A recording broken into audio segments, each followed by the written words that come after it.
Right. Even I've graduated from Seda only. And we have discussed my housing. Yes. I remember from one of the exhibitions. Yes, true. When we walked around the exhibition, yes, that's right. Yeah. Thank you so much, sir. Pragya, I just read your article in Landscape Architecture magazine. So I've just scanned through, but I'll be reading in detail. Thank you. And I think those, we had this, I remember you talking to Pragya about that ecological base Yes. program. I think that is a conversation I think we would need to pick up. Yeah. How to give it a kind of a certain direction. Yeah. Coming from so much concern for environment and ecology. Yeah. Okay, so I think, sir, we will start. And I'm pretty sure your screen sharing will work at the right moment. Yes, it will. Great. So, Shahid, you can put that spotlight thing and that streaming thing. You may start. So I will introduce Professor Chhaya. And also just to give a context to everyone, this is a public talk, but it was Professor V.R. Shah who wanted an input lecture with his students. And I'm sure Professor V.R. Shah will pick up the conversation after Professor Chhaya's lecture and try to correlate it with the discussion that he has been trying to have in the studio. So with this, I would like to welcome Professor Chhaya for agreeing to deliver a lecture in the Seda lecture series. I think it's personally, I'm really happy. And I say that personally because the wonderful time that I've had at SEPT and the wonderful time all of us had as faculty members who are always in a learning mode. And I remember the first day I joined as a full-time faculty member was also the first day when Professor Chhaya became the dean. And for 10 years, I was continuously under him, and we all grew together. Yeah. Not only as students, but more importantly, as he called it, the friendship amongst the faculty members. And all that, discussions, all that orientation and everything comes in handy practically every day. So it's a good personal moment for me that he is now speaking at Seda. So thanks, sir, for agreeing to do this. For many people would already be aware of Professor Chhaya's work, but he's an academic and a practicing architect. He's a graduate of SEPT, School of Architecture, as it was called, SA earlier. And initial phase of his career, he worked in Nairobi, and then he came back to India. And from 1987 onwards, he has been involved in teaching at SEPT, and also he has been practicing. It's one of his earliest project that had a huge impact on all of us because we were still students then. Even before that was the Center for Environment Education, and I think it was a competition project way back in the late 80s. So he has not only produced many important buildings, but more importantly, right now and otherwise, he has been mentoring faculty members post-retirement. It's not really a retirement. He has been mentoring institutes. I know he's involved with the Shrishti Design Institute, with CARE, and many other institutes in the country. And I can only say a great thinker, challenges you to the core, destabilizes you, and makes us all think and wonder. So that's my introduction to Professor Chhaya. Thanks for coming over, sir. And we're all looking forward to this talk of yours. Thank you, Pratyush. I'm really happy. I must say that I'm truly happy to be with all of you for several reasons. One, of course, Pratyush is our we taught together the settlement course for a long time, and we taught other things also. We shared a lot of time on campus. And also I have a Baroda connection. It was my first 2 years of return to India were in Baroda. And so our connection was stronger because you knew the fine arts, you knew all of that, and my wife was from fine arts, all of that. So it's really nice. And the moment you asked me, of course, I said yes, because I mean, it's like, it's in the family and we can't say कि मैं नहीं आऊँगा आपकी party में. So, and of course, VR and I have been doing many things together. So it's again something which is an obligation almost, that I should do something, whatever VR says. So I'll start the talk straight away. I'll share my screen. Is it visible? Yes, sir, it is. Okay, good.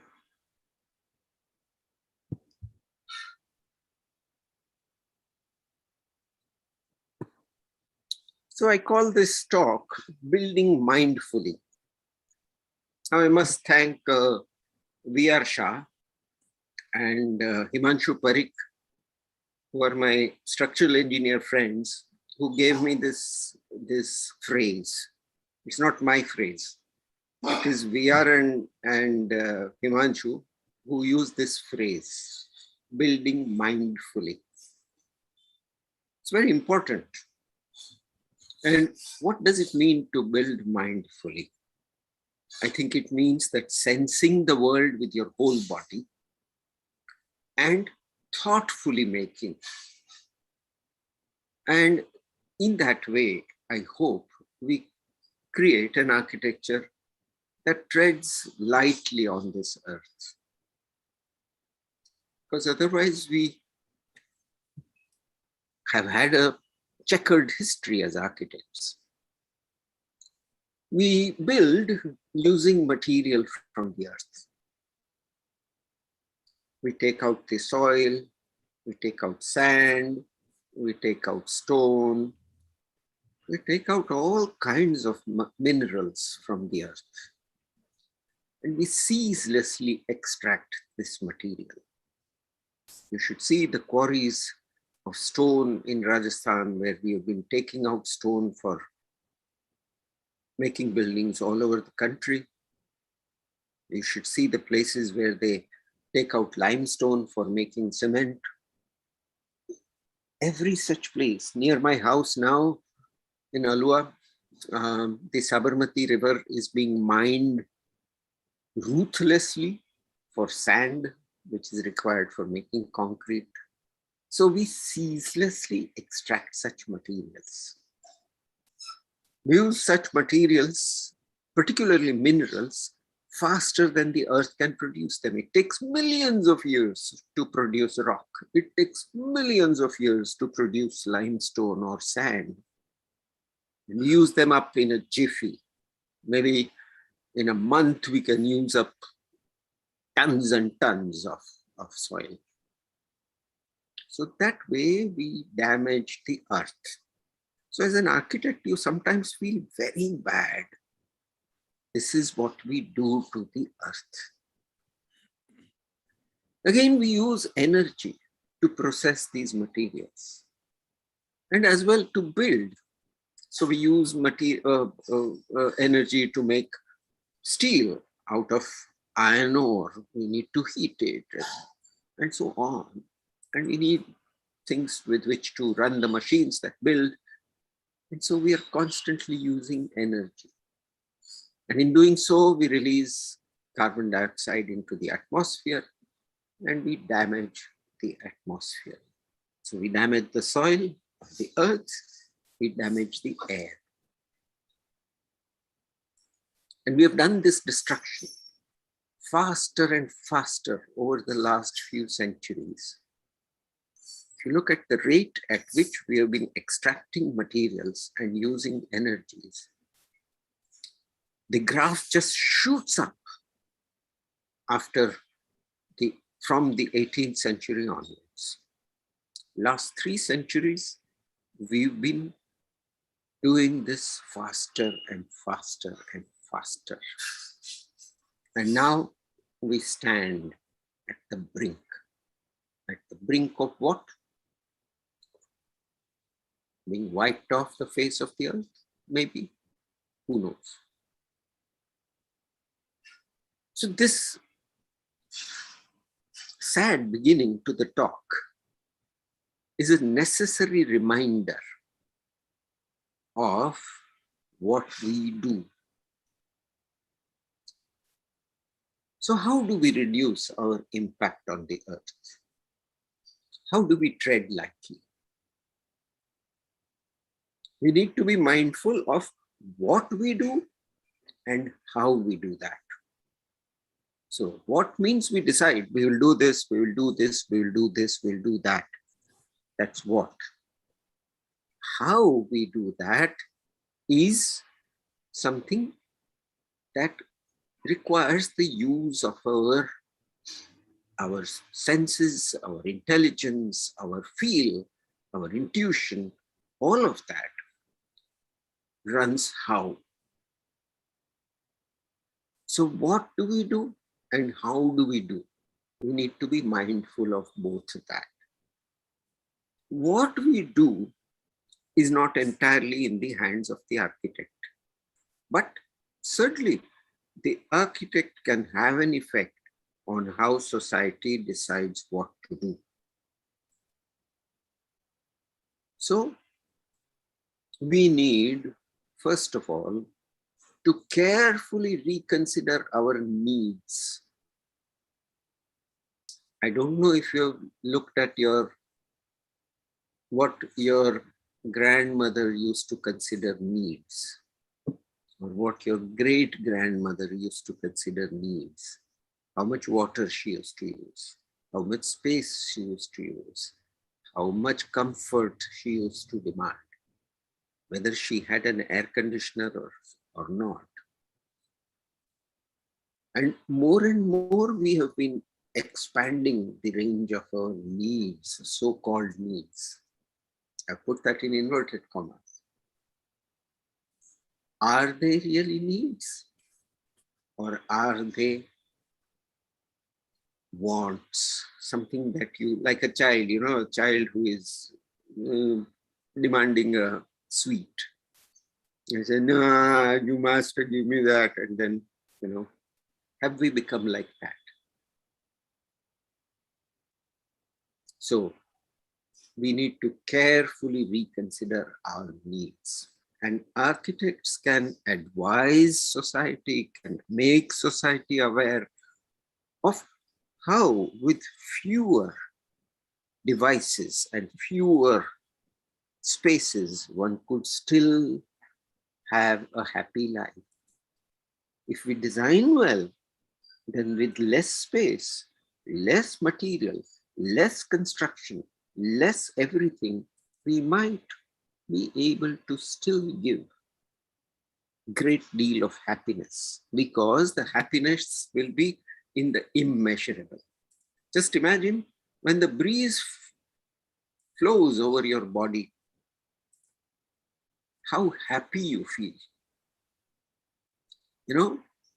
That your hair is flying in the air. What a poetic sense of being happy. Or when you drink the first glass of water after having walked in the sun. There's nothing that you need, only that water. And how happy you feel. So for happiness, we need to reconsider. And good design, I suggest that a well-designed building will be able to give happiness without increasing the needs. So that's our job. Second, build less. That's the straightforward way of saying, I will not rape the earth. I'll build less, as little as possible, as little as possible. Now, our fees are tied to what was the cost of what you built. So we need to change that whole thing. In China, for example, there used to be a custom that the doctor, if he did not have to give you any treatment throughout the year, you gave him the full fees, whatever it was, 10,000 rupees or maybe more. You gave him that at the end of the year. But if you had to go to him for something or the other, you reduced his fees till it could become zero. So the better we are, the less we will need to build. And how do we equate our ingenuity of making less, of building less? That's the second thing. Reuse or repurpose what we already have. And this is really important. And the latest Pritzker Prize winners have done that all their lives.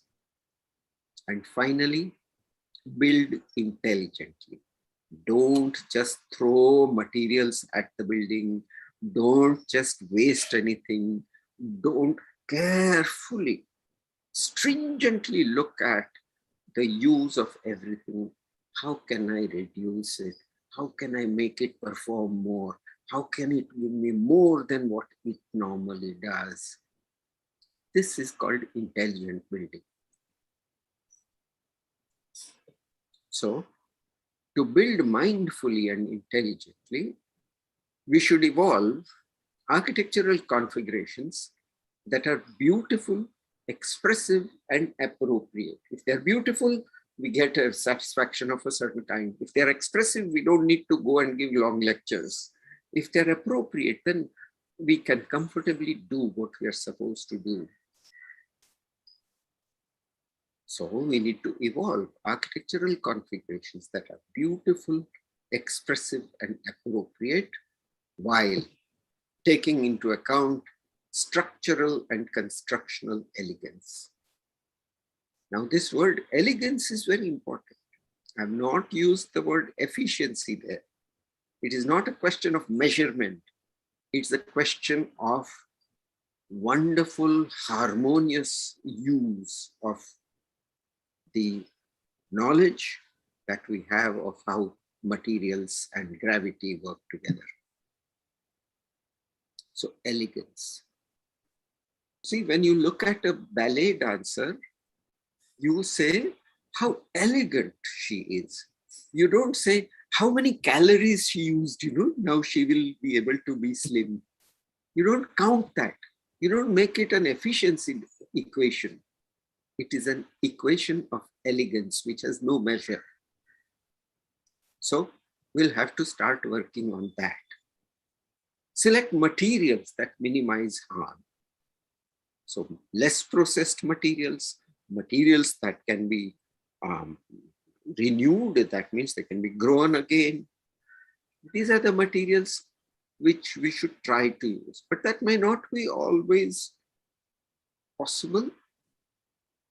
But keep this in mind. How do we learn to select materials that minimize harm, which may mean organic materials which will deteriorate over a period of time. Therefore, we'll then have to start taking account into architecture of ephemerality, not permanence. Like in the old times, we used to build like, it will last forever. Now I've made this pyramid for dead bodies to be put inside. Building dead, and inside the body also dead. But look at it when we put a little flower in a plate of water or in a vase. Tomorrow that flower will not be there, or after a few hours it won't be, and that is its beauty. So can we start thinking not in terms of in terms of permanence and no maintenance and things like that? Can we start thinking in terms of renewing our contact with that material, the needing of maintenance, creating a relationship with it? So that's one whole area of thought. But then, if we do have to use materials which are relatively permanent, no material is completely permanent, by the way. Beyond 1,000 years, every material will start deteriorating. Stone, pyramids have sort of started crumbling. So you can't say that they are permanent, eternal, but still relatively permanent. last 50 years. Concrete, they say last 50 years. Some say nowadays 30 years. Anyway, so create configurations or structural systems that use the material most efficiently. Now I come to the word efficient. And to do this, the architect must have a feel for structure, because otherwise, like an idiot, he will just draw whatever shape comes in his mind and force the structural engineer to make it stand up, which is really bad, which is like being a brute. It is like, having a pet and making that pet wear shoes. Can you imagine your cat wearing shoes or your dog? It's like that. And the engineer must have a sense for architecture. So the engineer is not just a calculating machine. The engineer is a sensibility, a human sensibility, having a body, can understand the behavior of things and can sense what the architect is trying to achieve. And they must work together from the earliest stage of design. This, I think, in all great works, you will find that the architect and the structural engineer have worked together from a very early stage, maybe from the second sketch. So this is something which we might be able to do in order to build mindfully and intelligently. We will study the mindful use of reinforced concrete for two reasons. One, of course, it is Viarsha's class in which he's talking about concrete, but there's a bigger reason. Concrete is very convenient to use and it's widespread in its use. It's one of those materials with which you can keep on doing things without difficulty. So it doesn't require establishing any new tradition. It is something which people already know quite a bit about, but it is destructive. You have to extract sand, you have to extract limestone, you have to make cement, then you have to transport the cement, you have to extract iron ore, you have to extract other minerals, you have to then make steel, then you have to transport the steel. And all of this uses, one, extracts materials from the earth, two, uses energy. So it's very destructive. Some say one of the most destructive activities of humans is building, and in that concrete plays a big role. But you and I are going to have to use concrete. There's no way out till we evolve a building industry which has learned to use other materials. That will take time. In the meanwhile, the need for housing, the need for people to be sheltered, that will require some use of concrete at least. So if we do use it, how do we use it? Remember, we said you have to see what to do and how to do it. So what here it says, concrete will have to be used, not a choice really, at least for some of the things. Even in the buildings that I'm making using rammed earth, using stabilized earth blocks, using all kinds of other materials, I'm still having to do certain things in concrete. So I'll have to keep in mind that it is a material which we ought to use frugally, as little as possible, with great care and mindfully, intelligently, with feeling for the earth. So how do we do that? What makes a structural system elegant and efficient? Some learnings. Last 100 years or so, we have used concrete extensively. We have tried out many things structurally. We've tried to understand how to make better use of it. And the best architects have paid a lot of attention to how they get the beauty of what is possible with concrete and still use it in the most elegant manner, most efficient manner. So the first thing is that we've got to match the kind of stress or force to the material or combination of materials. So as you know, concrete is made out of cement, sand, and aggregate mixed together, forming a kind of a rock, which is good in compression. But it's not good in tension, it is not good in shear, it is not good in torsion, it is not good in bending. So everywhere where there is a complex force, not a straight line force, concrete is not, that is the cement part of it is not good. That's why we add steel to help with the tension, to help with shear, to help with torsion, to help with bending. So the important thing is to use this compressive capability of cement, of plain concrete, and to use carefully the tensile or shear or torsional capacity of steel. How do you do that? So first of all, bear in mind that steel uses far more energy, it's far more carbon intensive.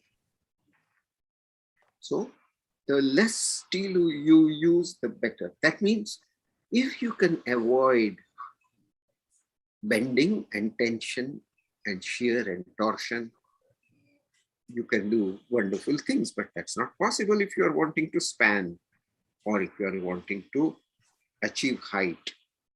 So therefore steel will have to be put in. So how is concrete made? So let's look at, first of all, another kind of structure here. This is a Bedouin tent. And there the compressive forces are taken by the wooden members. And the tensile forces are taken by the fabric. What a beautiful structure it is, just see. Tension and compression in perfect balance. You can see the two, these cords which are in tension here against these wooden poles which are in compression. They are completely balanced and the cloth is working with them. So the one way is to separate out these two materials and use them in, but it's not possible with concrete because it's not a fabric material. Another thing that people used to do was to use material only in compression, especially stone. So with stone, you just pile up one stone on top of another. As long as you keep the balance, it will not have a problem. And especially if there are no earthquakes. So here, for example, this column on the bottom it becomes thin in support towards the capital. So it's saying, that thing can move like this. It's okay. We keep a free joint there. So that way, that the single force or single stress, either compression or tension, is working and being allowed to play out. But in concrete, what we did, and this is from a structure built in 1892 by a man called Nervi, and he started putting steel bars into the concrete work and stirrups and everything that we see in concrete today. In 1892, this man had the ingenuity to do that. And he took care of every single force. The stirrups are for shear. At the end, this double bar is also for shear. And in the middle is bending. He knows all that. He's seen how the moments work. And he's put the steel at just the right places, not too much. And then he designed wonderful buildings. Here is a house that he designed. And see what he's doing. The concrete frame, you can see from foundation up to the top. It's one column here. Yeah? Another one here. In between, there would be more of the building, but he's just shown the two ends of it. Now, by taking out cantilevers here, what is he doing? He is balancing the moments so that this which would have been completely in bending is now balanced by this cantilever, which pulls on the other direction and reduces the bending moment in the middle. So by very cleverly doing his configuration and loading by putting a garden on top there and a garden there and so on, he is able to make the concrete like a poised body. A well-designed concrete frame is like a person who is just about to leap, and all the forces are balanced in all the parts of the body. By careful transfer of load, because one of the advantages of concrete is that it is continuous. It is not parts which are loosely put on top of each other and staying there by friction, but able to move, but the whole thing becomes one. And so you really have flow of stresses. And so if you carefully design, then concrete can do amazing things. So Frank Lloyd Wright used the continuity of material to balance stresses. So he designed the Johnson wax building with these mushroom columns. And they are concrete going up like that. And there would be tension here. There would be compression here. And the whole thing is like a mushroom. It's a circle, you can see on the right-hand side. Now, the municipal people did not accept it. They thought that this structurally, it doesn't work. So Frank Lloyd Wright loaded this mushroom with 60 tons to show that it was structurally sound. And only after that, he was allowed to build this building. Now, a little later, he built the tower block in the same Johnson Wax office building. And you can see this amazing thing coming up. There is a central concrete shaft from which the floors are cantilevered out. Alternate floors are circular and square. And it's a kind of a gymnastic feat, but it's structurally extremely carefully thought out. And so mindful of the fact that in concrete, by using the continuity of surfaces and by balancing the moments, you can start creating something which just is as agile as a high jump person. So here you have that, which is Frank Lloyd Wright's ingenuity at work.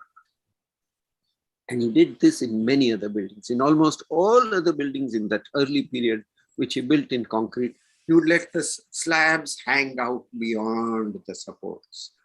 And that meant that their cantilevers are pulling down and the middle part is being lifted up by the extended roof. Therefore, the moments are reduced. So with less concrete, less steel, less depth, less thickness, he could get the kind of elegant and beautifully efficient use of concrete.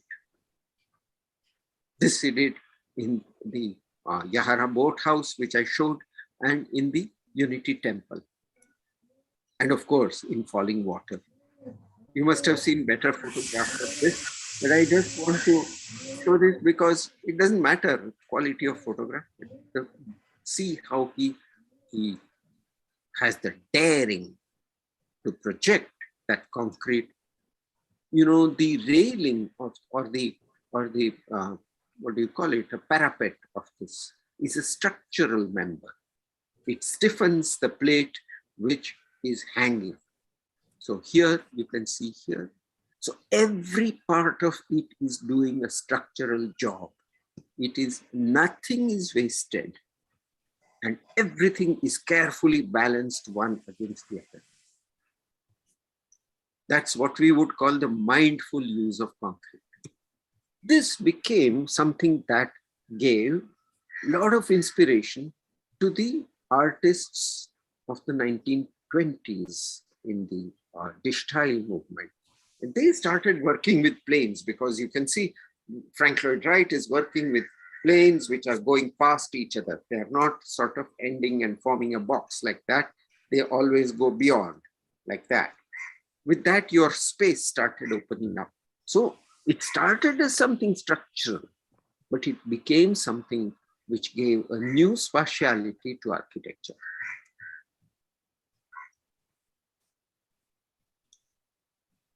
And this is Rietvald's house at Utrecht, which was a revolutionary house. I have no time to explain it in detail. I'm not talking about architecture alone here. We are talking about what we do to the earth, but it uses concrete in the most intelligent and mindful manner. So the next tip, or the next learning that architects had, was to carefully regulate the intervals in repetitive frames for moment distribution and for rhythmic articulation. Now, probably you can ask Professor V.R. Shah to explain this, but the basic principle is this. A concrete frame structure is a series of supports and a beam which is running across, all of which are in continuous, they are in continuity. They are not separate. They are not separately sitting one on top of the other, which means that if you carefully change the distances, you can bring about almost the same bending moment right across the frame and the same shear moment right across the frame. And which means that you will reduce the use of concrete and the use of steel to the bare minimum. And to top it all, you get a rhythmic articulation, because rhythm is one of the important experiences of architecture. So here you see Alvar Aalto, Finnish architect Alvar Aalto, and here he's using a frame in a very interesting way.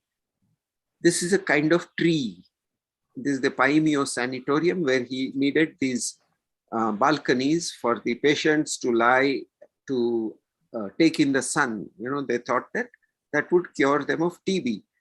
So this is a frame structure with a single column, but a cantilever on one side, another cantilever, and a tie here in concrete. That wall is tying these things. So you can imagine, if this thing is pulling down, that thing is tied up, therefore it can't pull so much, and the moments are distributed completely. It's a beautiful and very daring structure from that time. And the whole of the Paimio Sanatorium is a series of different kinds of frames, depending on the kind of rooms that he needed, the kind of spans that he needed, and how to get the maximum out of whatever concrete was being used. And that's the building. You can see how the frame in the elevation is showing here. It's expressing the frame. And at the roof, the plasticity of concrete is able to give him these beautiful curves, and you get a very free form to the sun terraces. So there is a use of concrete intelligently. At the same time, there is an architectural value that is coming out of this. This is another of his projects, which is the Turun Sanomat press building. You know, in press buildings, there are a lot of very heavy equipments. So in one of the early uses, this is from 1928 or 29, one of the early uses of the flat slab, which can take big loads.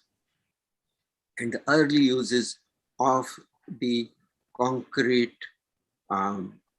column, which is extending and projecting. So you can see in this plan, there are 1, 2, 3, and 4 types of structural systems used according to the functions that are there in the building, but still in every case using concrete to its most elegant form.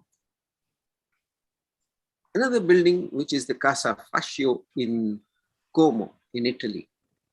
This was the fascist party's headquarters in Italy, and it's just a simple repetitive frame. See this, exactly the same dimension repeats, except here there's a smaller one, here there's slightly bigger, here there is a different 2 square ones. Just that subtle difference of the rhythm, and it starts doing. It's one of the most beautiful buildings you can see. It's every level has its own terrific sense of complete simplicity and peace.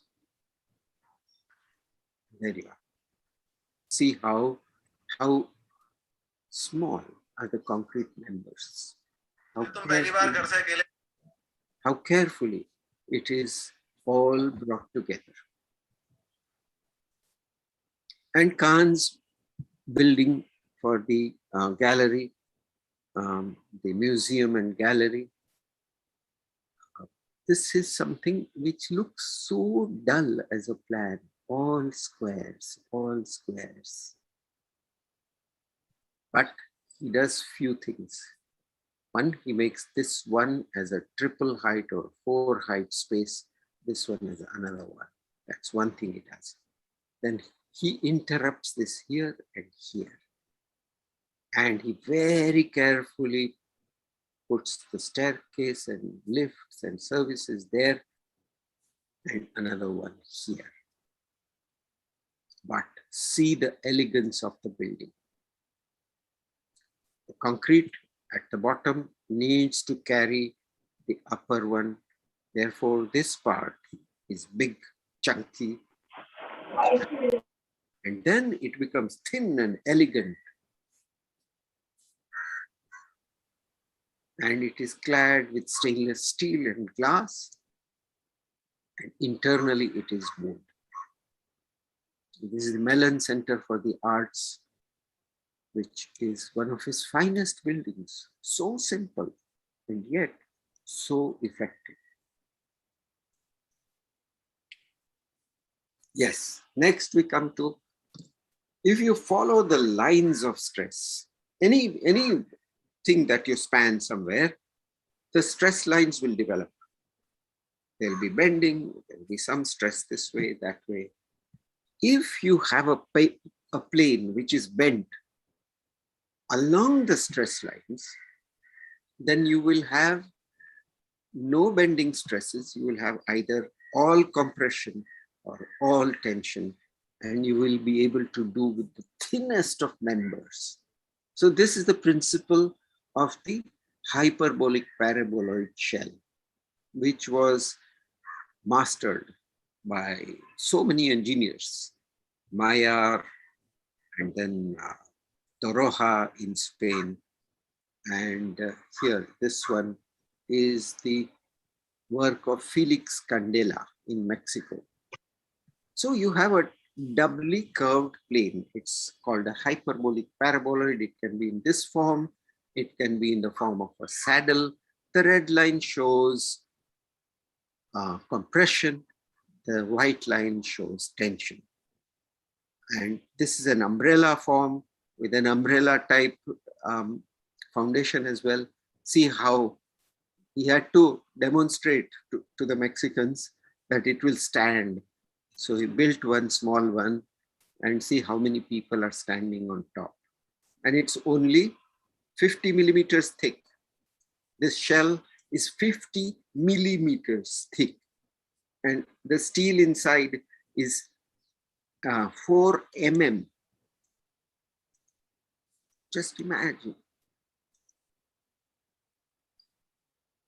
So he did a restaurant in Mexico, which is a huge space. You can see how big it is. It is almost 12 meters or 15 meters in diameter. And there is a petal-like shell on top, which is designed such that your stresses are all compressive. That's what it looks like from outside. See how the curve of this is a two-way curve. One, it is going like this. And the other, it is going like that. So you have a sort of tube which is doing that, and there are 6 of them. And then you get this wonderful form, which is always in compression. Again, this 15-meter diameter thing is only 50 millimeters thick. 50 millimeters. About your finger, less than your finger. Here's a church that Candela did in Mexico City, which is like all these trees, but these are hyperbolic paraboloid umbrellas, which I showed you in the first slide of the shaped structures. It's an exciting structure. And then in one part of it uses a folded plate. So a folded plate is, you take a thin sheet and you fold it, it can take more stress, it will not bend. Try it out with a piece of paper, fold it, and then you will not be able to bend it. But if you kept the paper just like that, it will go down. So he uses several different techniques he's trying out. Again, this concrete is only about 75 millimeters thick. This is Toroja's work, and you can see what all he's balancing in the concrete. Just see. The top member is these shells like that. And here it would try to come down. Here there is a tie rod at the back. So this thing pulls down, that will pull up this one. So this thing can afford to be very thin. It's a huge cantilever, but it can, because it's being pulled by the weight of this one. And then again, all of these are balanced one against the other. And by balancing, Toroja achieves the thinnest of concrete for the biggest of spans, for the most exciting forms. That's Candela's structure, a drawing of it showing you the hyperbolic paraboloids. Then there was a Swiss engineer by the name of Maillard. Maillard was just a genius at doing concrete. Now, he didn't use thick concrete at all. Most of the time, he only used planes of concrete. That means thin, maybe about 150 millimeters thin for this bridge building, which is a huge span, you can see here. But by the form of this, he is able to balance out tension, compression, and make the whole thing work, including these things which are in tension. It's working like a truss. So it's cantilevered from here to the center there, I think, I'm not sure. And see his diagrams of the reinforcement inside. It's a work of art. His design of reinforcement is like art. It's like the Picasso. This is the sensitivity that we need to use material so carefully. This is another structure for a water tank that he did with a flat plate. And because the upper surface is pressing in a certain way, the columns are slightly canted, they are at an angle to take the thrust. Last, perhaps now, repeat elements to simplify the construction task and follow the lines of force. And this brings us to the work of Pierre Nervi. And you see here on the left-hand side, there is a leaf from a lotus, giant lotus. And you can see that all these tentacles are almost repeating. So, and they are at the lines of force in the circle. So when Nervi had to design a stadium, which was circular also, he used the repetitive small elements like that. Let's see that the columns are outside. They are just here. You can just barely see one column like that. It's a V-shaped column because the thrusts are going in two directions. And these are precast small elements which are of the same shape throughout, so that he can do minimum number of form works. And in that is cast thin layer of concrete with steel in it.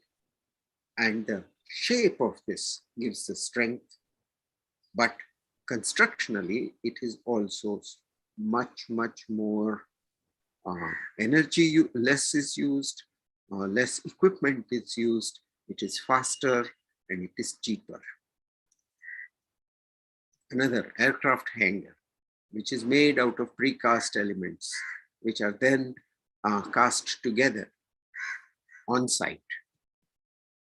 So this man is another sort of genius who is an architect and engineer both. Another Olympic stadium done by him. And so, if we are mindful, this is what we can achieve out of being careful, being very, very sharp, being extremely sensitive to how a structure will behave, and sensing the way the stresses will flow, calculating them, and then making the structure fit the form, fit the forces, or create the frameworks which cannot be made according to the flow of stresses when you need a multi-story structure, but you do the frame so carefully that you minimize the stresses, the excessive stresses at any point, and you balance out the moments throughout the frame. I've been fortunate to have good structural engineers with which I have worked. For years, I worked with VR and I worked with Himanshu, and both of them, with them, I have learned how the tricks of how to achieve the kind of mindfulness that will lead us to doing less damage to the earth. I'll stop sharing here and we can discuss any questions that you may have.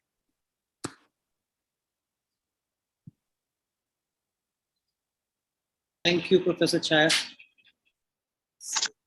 I think it was wonderful because I think that we started about the destruction we cause as architects. And then, I mean, we started with a dilemma. It is a dilemma. Yeah. And I think we've also ended with a lot of hope. Absolutely. And I think to look at these, look at the emphasis that you're saying in concrete is very interesting. And I'm just imagining how this also allows us to question what we considered the right fit, the good form. I mean, this is a way to actually question the notions of forms that we seem to accept as being good architecture. If I were to start using the idea of the poised body, for example, or the lines of stresses as a way to look at a structure. Yeah. Yes. Maybe I would like to invite Professor V.R. Shah to pick this up. I'm quite speechless, with no, yeah. Pratush, what I'm thinking is if students have something to ask, I think because as I say that for me, it was just some few years back. It's a nostalgia that I used to call him for this lecture, you know.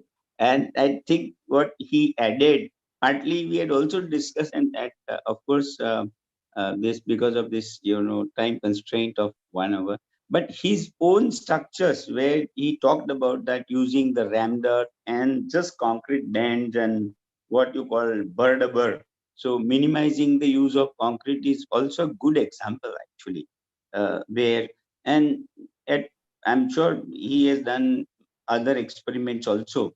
So Manali, what we can do is, as a part of our study, instead of just asking the students to study only concrete, we can also include this, that how to use alternative material with a minimum use of concrete, like brick, stone. Even people have partly using bamboo also together, or even steel and concrete. So minimizing the use of the concrete into this, will be useful. Of course, that as a part of their study, what we have done this time is they are going to study the one master architect or engineer who are working into the area of concrete.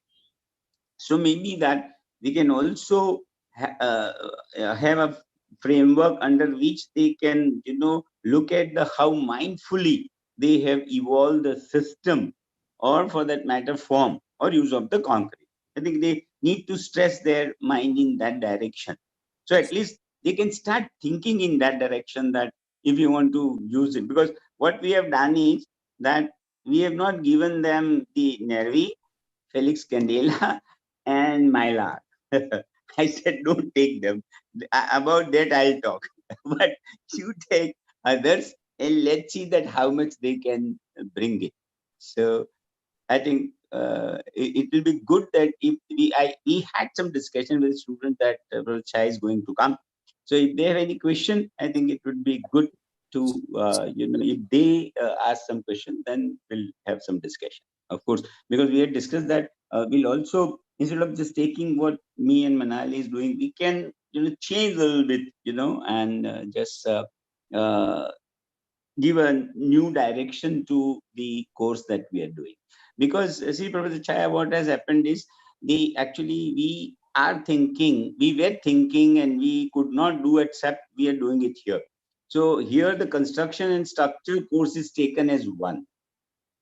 So that in one of the course, Mangesh is there, I'm there, Manali is there.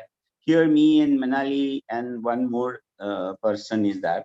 So we're trying to take that as one rather than making this thing, compartmentalized or separate.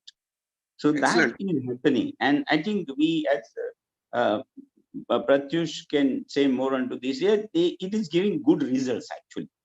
Both ways. That we actually, after your suggestion only, we started that all structures courses should be taught by architect and engineer together. So that sends the message that it is not about engineering, it is about the architecture, where the technology or engineering is a part of it. So Yes. that we have started, and here we have gone one step. So we're talking about technology now, So construction and to the students, I would say that even the linking of structures and construction with construction with architecture. For example, any building that I have done up to now, I had to understand the potentialities and the difficulties of that construction, and accordingly dimension things, accordingly detail things. But also it gave me great pleasure that see how this rammed earth wall is looking. And if a concrete band comes, I'll just give you an example, that when I had designed it for the bands, at the sill band and the lintel band, I had put the concrete slightly smaller so that, you see the rammed earth, then you see a kind of groove. And then the Hunnarshala people said, sir, how will we do this? Because we are ramming this soil from above And if we put anything there, it won't stay in place. So concrete ka nahi hoga. Unless we let it dry and then do the concrete, then again do the reinforcement. So I said, no, let's forget about that groove. And they cast the concrete while the thing was wet. And they cast again, they'll put the soil on top and while it is wet. And the unity of that whole surface is so wonderful that I thought it would be a very dirty joint. It didn't come out like that because I didn't realize that cement has a different viscosity from soil and it will behave differently. So now, so in my body, I can now sense, and I found the best old contractors I met. For example, there was one at Rajkot who used to, when the cement was being mixed, this Kuvarji Kaka would sit there, and when the concrete came out, he would take a ball of it and put it in his hand and do like this. He said, "Ha, barabar che, karo." And so Shira jevo mal. Shira jevo mal. Then it is, they feel it, they don't just only measure it. Measuring is very useful.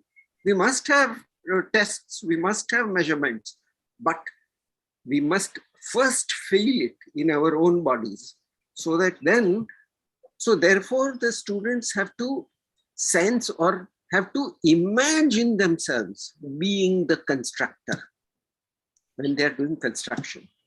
They have to imagine themselves being a beam when they're doing structure. And this is how it really becomes, this is what I learned from all the work that I've been doing with these engineers.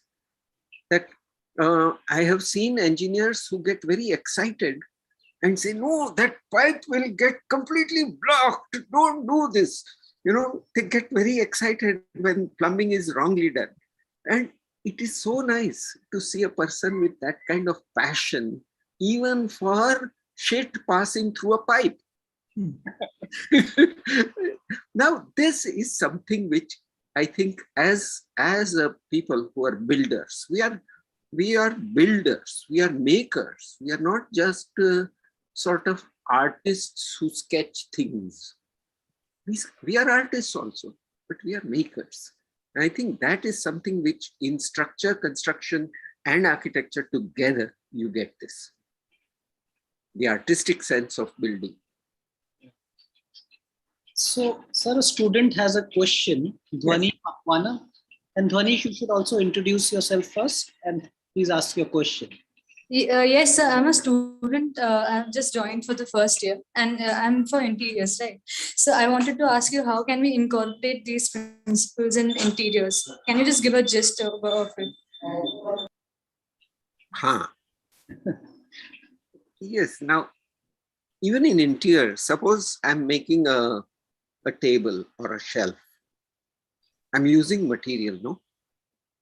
And if I balance the material well, then I'll make a sort of elegant table. It won't be a bhadda table. I can, or I say, I want this to, or I feel that this room deserves a sense of being very grave, very serious.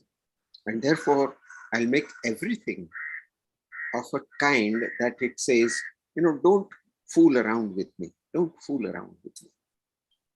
And the interior designer uses that ability of material to tell you, listen, you can lounge around on this.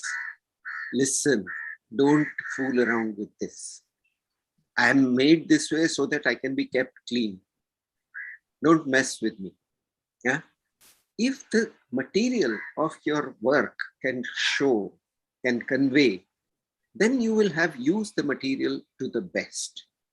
Interior designers do less damage to the earth, but I've seen, unfortunately, many interior designers who do a lot more damage. because they first break everything that was built.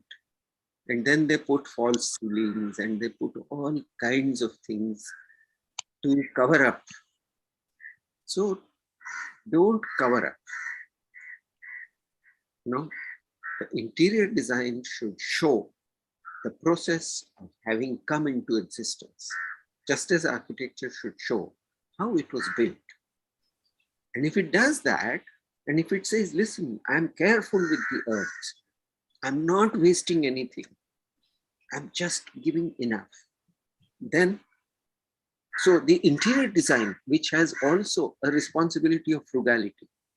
Look at our old houses. You know, if you go to our old houses, everything was folded and put away. And the floor would be clean, 100% clean. In Gujarati, we call it damachyo. You know, you fold away the mattresses and put it in a damachyo. And damachyo is not seen. And the room is clean, absolutely. You can do whatever you like. Children will be rolling around on it. Then older people will sit and do embroidery. Somebody else will be reading for their exam. All of that can happen without any problem. But when it comes time to sleep, you open up those things. So the interior also is something which tells this is how to live life. And therefore, your responsibility is as big as the architect's, that you encourage people to waste less, to use less, and to create the sense of joy from everything that is in the air, from light and from breeze and from water, all of these. And they need not be decorative. So I think interior also, there's a lot of scope. The first few slides, if you just use those, you will get everything that you need to do as an interior design. Yeah. Okay, sir. Thank you. Thank you. Thank you so much. I'm sure there's some more people are also, I think, absorbing this, Chhaya. Yeah. I mean, I'm absorbing, I'm taking time, and I think we need to think a lot. But I'm sure my students or colleagues here would like to. Yeah, if I may add something. Yes. Yes, so it was always my idea that minimalism, less is more, is the most powerful concept.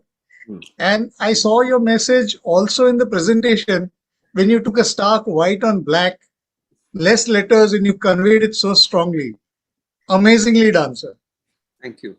Thank you. So I did my master's in building science, and my thesis was on synergy of structure and utilities in tall buildings. Wow, kya baat hai. And so what I'm doing now with the final year batch is asking them to study super tall, mega tall buildings to see how they are designed for efficiency. It's not only design of floor efficiency, but the structural efficiency and the service efficiency by which they perform. Yes. So And it's especially- absolutely on the, absolutely on these lines. So this lecture would be a gem of a bit of information for them. Yeah, and they have to take into consideration that we are in an earthquake zone. And Yes. most of what you are saying now, also cyclones are increasing, floods are increasing. Vishwamitri is flooding now and then, and crocodiles are coming into buildings. Yes.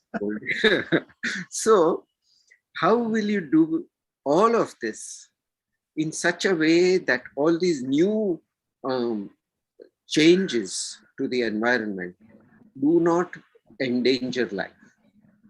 And I think that efficiency itself will have to be defined very carefully.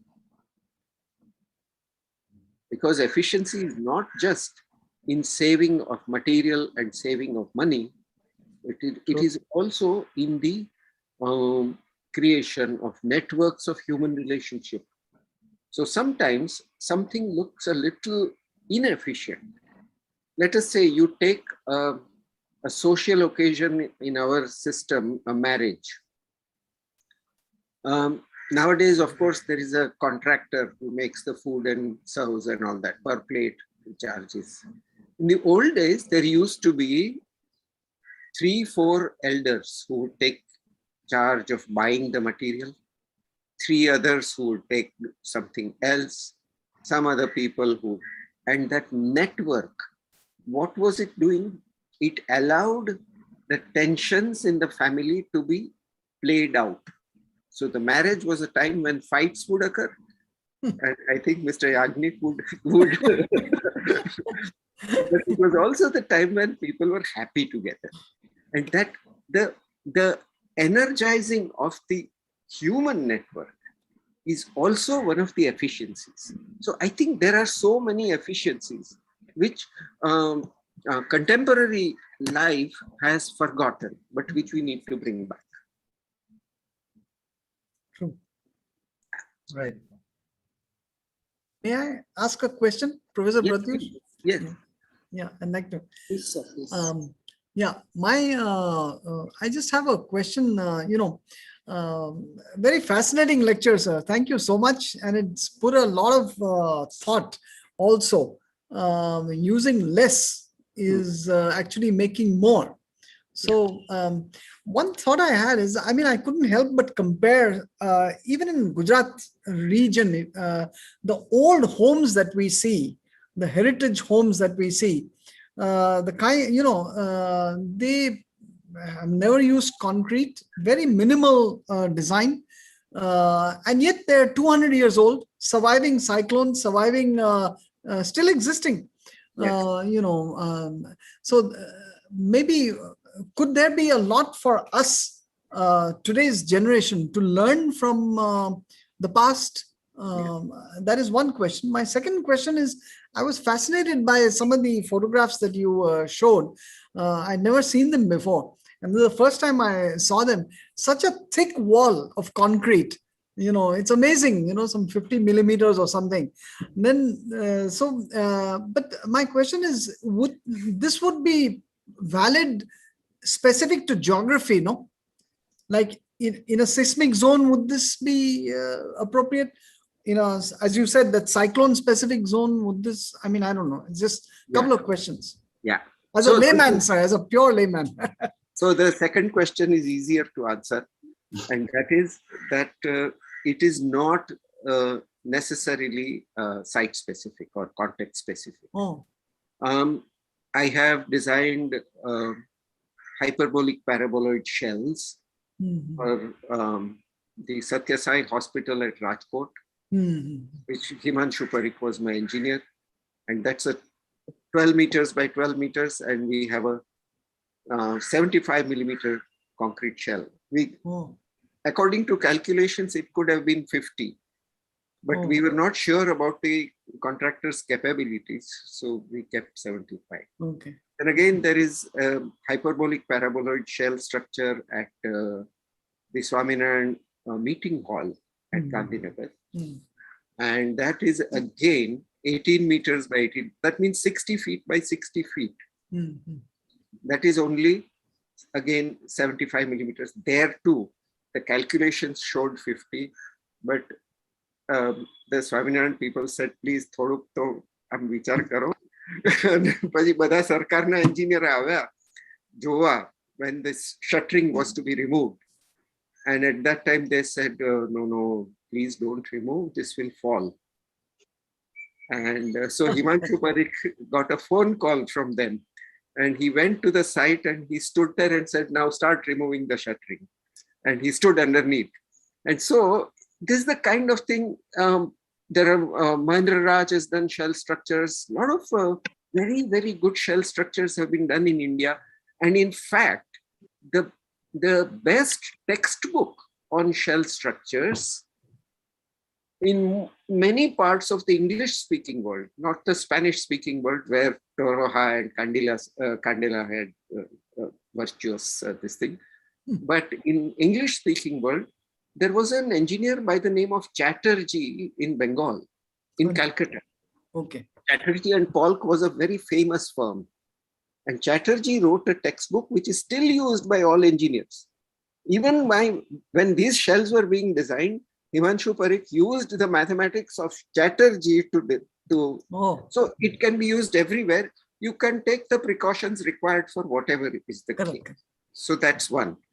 And all over India, this has been used. In fact, the Structural Engineering Research Center at Chennai was a pioneer in some of the shell structure designs. Oh. This also is a very, Indian engineers have had very, very imaginative ways of working, but they haven't been recognized so much. Correct. Because also they haven't been given the chance to design some of these things. So that's on one side. Now, Professor Chhaya, actually, you can also tell him that you have visited also, and this Helix Candela structure are in earthquake zone in Mexico. Yes. Oh, sorry. And nothing has happened to it. Yeah. So the photographs I showed were from my visit to Mexico last year, or 2019. And I went to the Candela structures with the person who has done maximum research on these structures. Okay. And I didn't show one slide. This restaurant, Mexico has had terrible earthquakes, and its soils are very, very difficult soils. Correct. And this has withstood so many earthquakes, and one small bit was damaged. I've shown VR Shah the damage also, what was there. Okay. But it is nothing very serious. So it is quite, this is proven. Amazing. Proven. Yes. So now, as far as the traditional structures are concerned, I think number of factors are connected. Pratyush was saying that he is slowly thinking. So that is one thing which we need to bring back. That everything that wants speed, you used to cast a concrete slab and wait for a month for it to mature. Now you want to, in 7 days, you want to remove it. They'll come out with even faster setting concretes, all of that. But overall, the sense of getting something done fast has taken the work away from the careful, slow artisan and put it in the hands of the industrial process. So everything is made industrially. Now, most of these things, they're not designed to last for a long time. So if you take some of the buildings in South Gujarat, for example, I have been to Surat and Olpad and all that, where the walls are made out of earth and then plastered. And these are 100-year-old buildings. Yes. Nothing has happened to them. Yes. And so, but they had to work very slowly. When they made the roof, and there used to be songs for doing koba Karan, when you do the waterproofing with brick-backed concrete. That one, there were songs that you sang while doing the koba. Yeah. And it used to take months for it to become completely waterproof. Then there was never any leakage. That means the walls below were safe all the time. So all these things have gone. That is one. So one is that the local initiative has gone, which understood the local situation very, very well. Second, the speed. Third, the large-scale enterprises wanting the main pie. All of these things are affecting the manner in which we build cities. So now the only people who are building with their own initiative are the slum dwellers. And so the ingenuity is only to be found in the slums. You will find standard things in whatever architects you see. The apartment buildings, they are the same, whether you go to Baroda, Ahmedabad, Surat, anywhere. But the slums are different in each case, depending on what materials they found, what lifestyle they are following, etc. And they are really the centers of innovation. And so I have a feeling that our universities will carefully have to, without trying to make a big show out of it, we'll have to observe what is being done by the poor Hmm. in order to learn what should happen society-wide.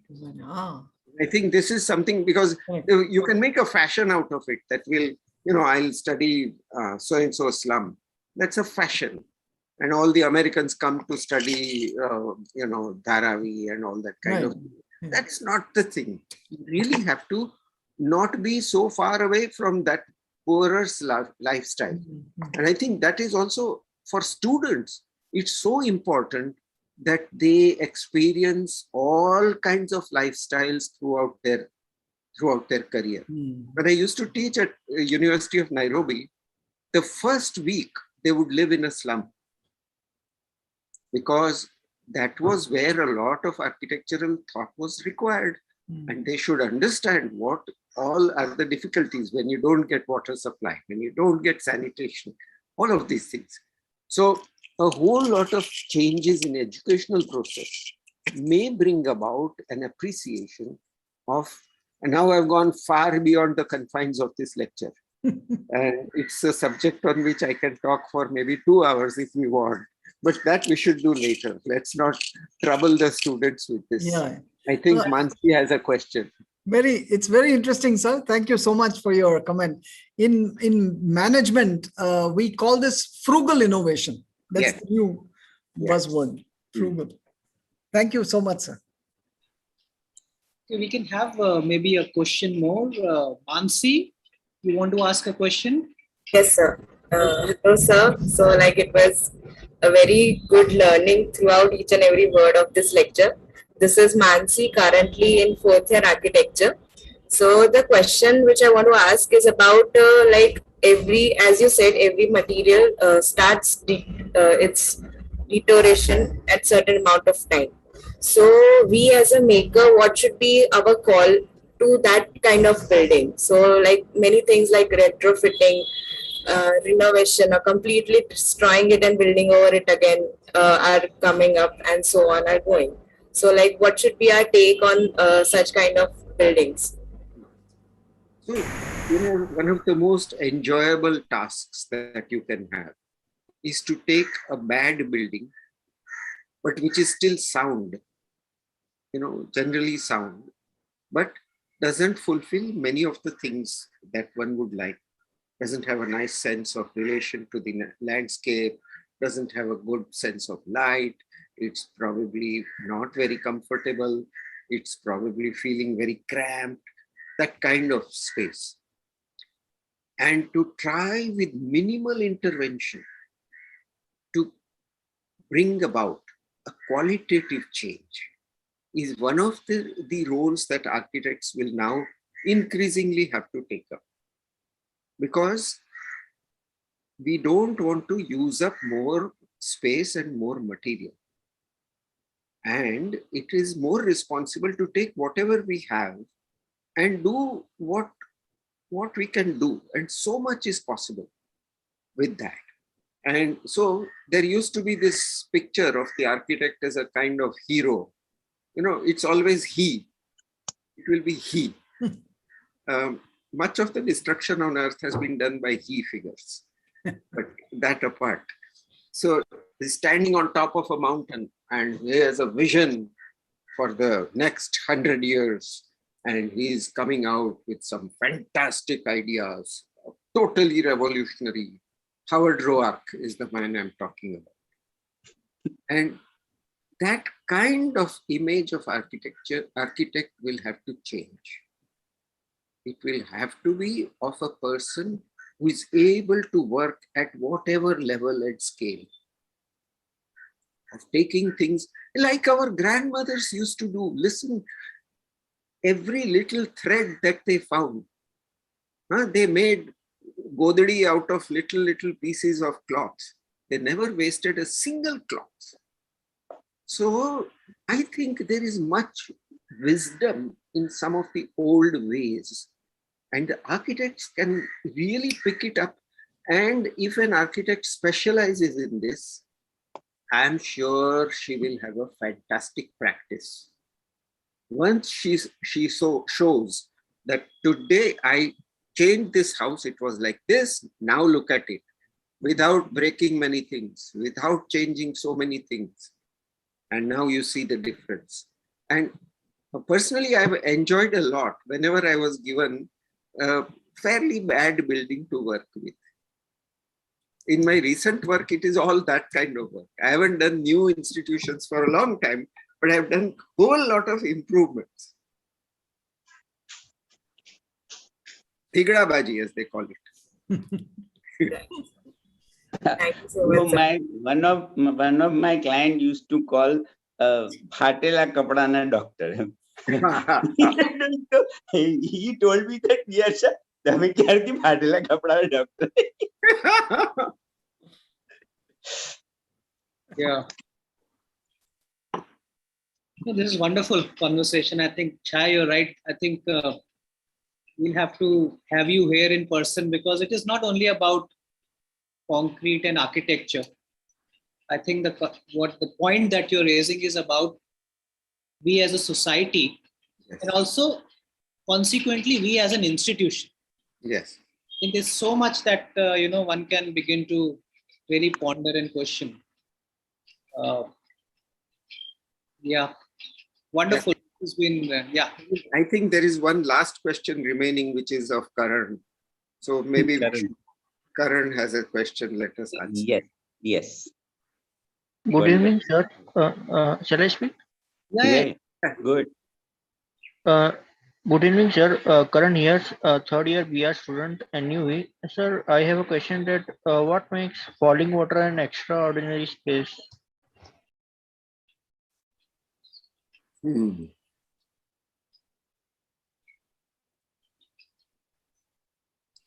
Karan, are you studying Franklin, right? Huh? Franklin, right? Yes. Karan is, I'm just asking, he's in that third year. So I'm just asking him, he has taken that as a master builder. Sir, actually, I was studying it in my history topic at second year, so I was unable to find the answer. That's okay. That's okay. Yeah. Napan, do you like it or you don't like it? Yes, sir, I like it. So ask yourself why you like it. Is it because it is made of white concrete? Is it because it has an exciting overhang cantilever? Or is it because it fits into that land so beautifully? There is a valley, there is a river going there, and this thing sits on one bank, and the river just goes below or to the side a little bit. And on the opposite side, you come from the opposite side. When you're driving, you come through the forest, then you turn, you cross a bridge, and you come behind the house. So at that time, you don't see anything. You just see the wall of the house. Then you go through the entrance door, and the whole landscape is revealed, open to you like that, like a, what do you call it in our old days, cinemascope. It is like 70 millimeter 70 film. mm. Yeah. 70 mm. And you are awak thai jaish tu. You will lose. You won't be able to speak anything. That is its beauty. Then you find all the small points by which that beauty is made more and more effective. And I think that you can keep on going into detail after detail, and you will find things to say. That the floor is made out of the same stone of the valley, and the windows are made out of thin pieces of steel like that, and all of that. And you can keep on doing it. You will find that at every level, at the level of total landscape, at the level of approach, at the level of design, of the entry, and then the revelation of the landscape again, at the level of organizing all the spaces in the house, at the level of the details, at the level of construction, at the level of structure, at the level of detail, every level, it's a masterpiece. So that's about it. એટલે ગમે જ એમાં કઈ સવાલ જ નથી. Karan, બરાબર છે? ગમે? એટલે અમારા એક હતા સાહેબ એમ કહેતા કે શીરાની જેમ ગળે ઉતરી જાય એવું જોઈએ.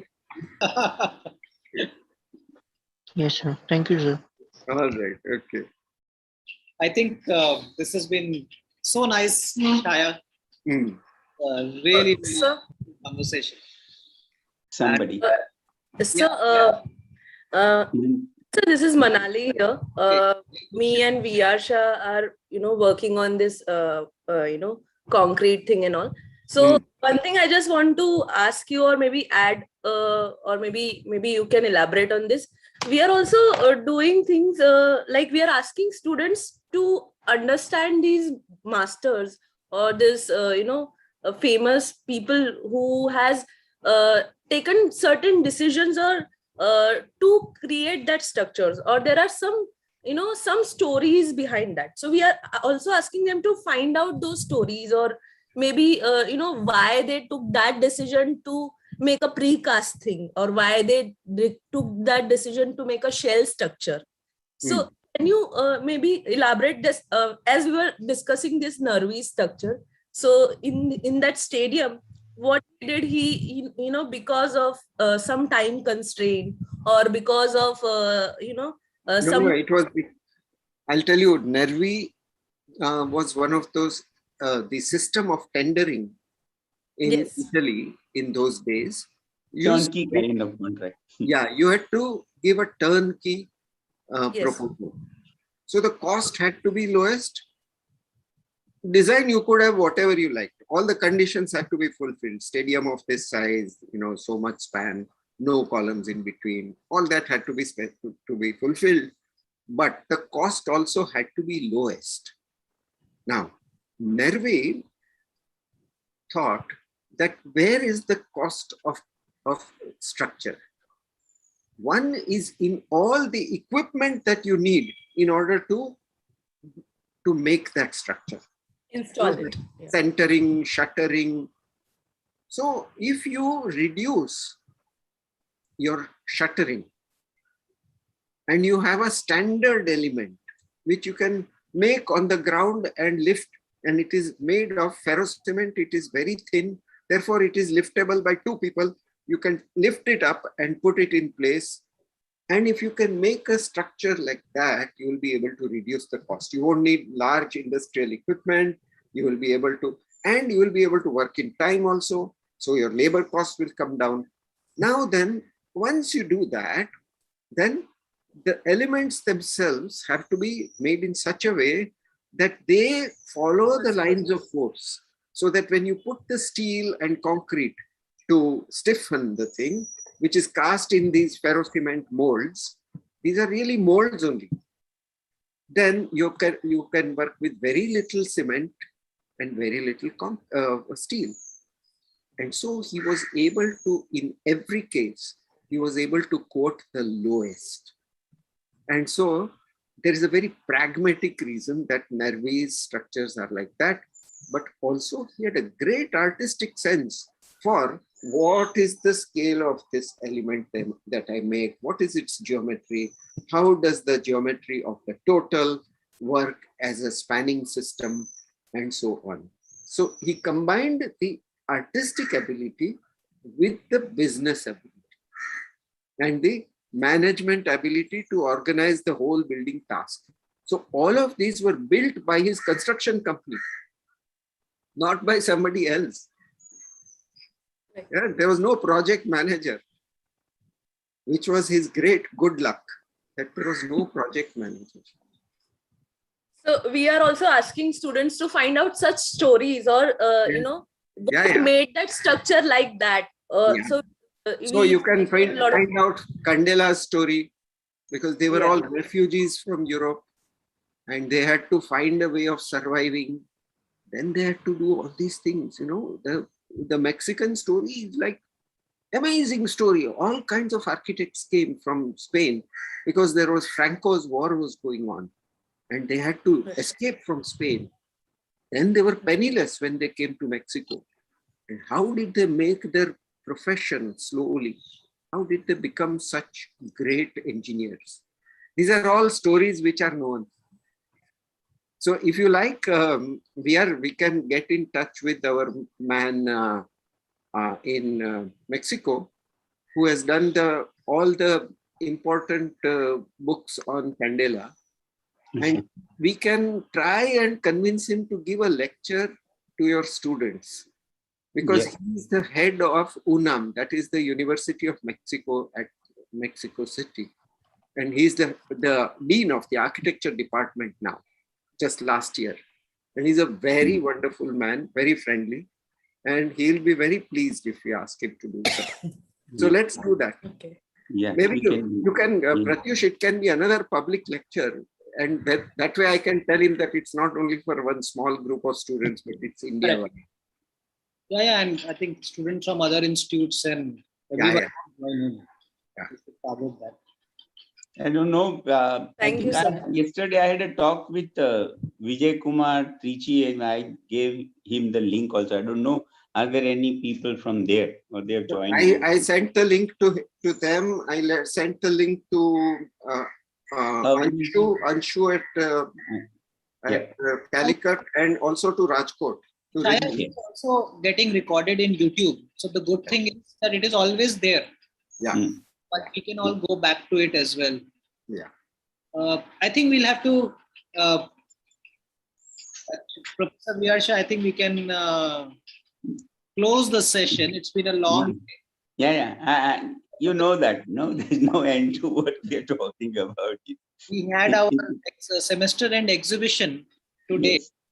And it was a very good day because after more than a year, we actually met our students. Had some 70, 80 students who had come to the campus, and we have put up an exhibition. So this whole digital thing, I think, was really stressful. And I think next time around, we must get you here. And I guess these conversations have to continue amongst us and amongst the students. Yeah. So really, really wanted to thank you from the bottom of my heart. And thank you for organizing this. I really enjoyed it. Thank you. It's really. Thank you so much, Professor Chhaya, sir. Thank you so much. And whenever, please do come to our university, sir. Yes, of course. Yes, I will. Thanks a lot. Yeah. So, Really making us all think and question. That's what we always do. Thank you. Thank you. Yes. Bye. Thank you. Bye. Bye.